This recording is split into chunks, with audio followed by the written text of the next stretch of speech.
കത്തോലിക്ക സഭയിൽ ഏറെ ഭക്തിയോടും ആദരവോടും കൂടെ ആഘോഷിക്കുന്ന ഒന്നാണ് ഈശോയുടെ തിരുഹൃദയ തിരുനാൾ. തിരുഹൃദയ വണക്കമാസമായ ജൂൺ മാസത്തിൽ, പ്രത്യേകിച്ച് തിരുനാൾ ദിനത്തിൽ നമ്മുടെ ആത്മീയ ജീവിതത്തെ കൂടുതൽ ആഴപ്പെടുത്താനും ഈശോയുമായുള്ള ബന്ധം ദൃഢമാക്കാനും സഹായിക്കുന്ന 5 പ്രധാന ആത്മീയ മാർഗങ്ങൾ പരിചയപ്പെടാം.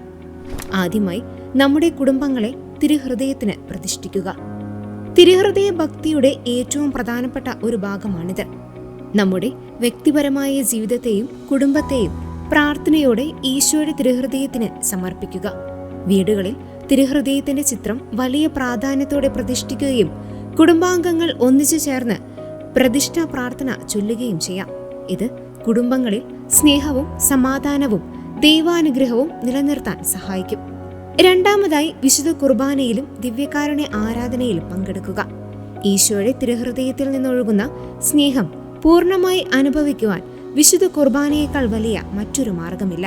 തിരുനാൾ ദിനത്തിൽ പൂർണ്ണ ഹൃദയത്തോടെ പൂർണ്ണ ഭക്തിയോടെ ദിവ്യബലിയിൽ പങ്കുചേരുകയും വിശുദ്ധ കുർബാന സ്വീകരിക്കുകയും ചെയ്യുക.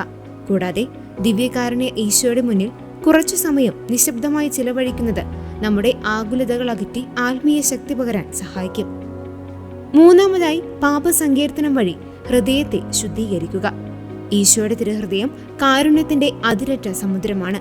ആ തിരുഹൃദയത്തിന് ഏറ്റവും സന്തോഷം നൽകുന്ന കാര്യം നമ്മൾ പാപങ്ങൾ ഉപേക്ഷിച്ച് അവിടുത്തെ സ്നേഹത്തിലേക്ക് തിരികെ വരിക എന്നതാണ്. നല്ലൊരു കുമ്പസാരം നടത്തി ആത്മീയമായി ഒരുങ്ങുന്നത് വഴി ദൈവത്തിന്റെ സമാധാനവും കരുണയും നമ്മുടെ ഹൃദയങ്ങളിൽ നിറയും. നാലാമത്തേത്, കാരുണ്യ പ്രവർത്തികളിലൂടെ ദൈവസ്നേഹം പങ്കുവെക്കുക. ഈശോയുടെ തിരുഹൃദയം സ്നേഹത്തിന്റെ പ്രതീകമാണ്. ആ ഭക്തി കേവലം പ്രാർത്ഥനകളിൽ മാത്രം ഒതുങ്ങാതെ പ്രവൃത്തി പദത്തിൽ കൊണ്ടുവരേണ്ടതുണ്ട്.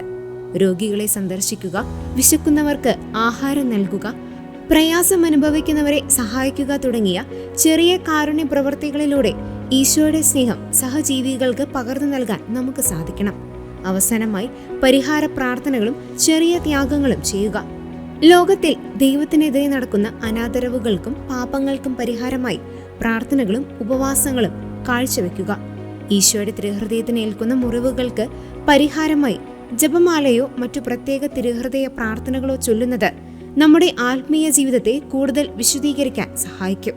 ഈശോയുടെ തിരുഹൃദയ തിരുനാൾ എന്നത് കേവലം ഒരു ദിവസത്തെ ആഘോഷമല്ല, മറിച്ച് അവിടുത്തെ സ്നേഹത്തിലേക്ക് നമ്മുടെ ഹൃദയങ്ങളെ പരിവർത്തനം ചെയ്യാനുള്ള വലിയൊരു അവസരമാണ്. ഈ 5 കാര്യങ്ങൾ ജീവിതത്തിന്റെ ഭാഗമാക്കുന്നതിലൂടെ തിരുഹൃദയത്തിൽ നിന്നുള്ള വലിയ ആത്മീയ കൃപകൾ സ്വന്തമാക്കാൻ ഓരോ വിശ്വാസിക്കും സാധിക്കട്ടെ.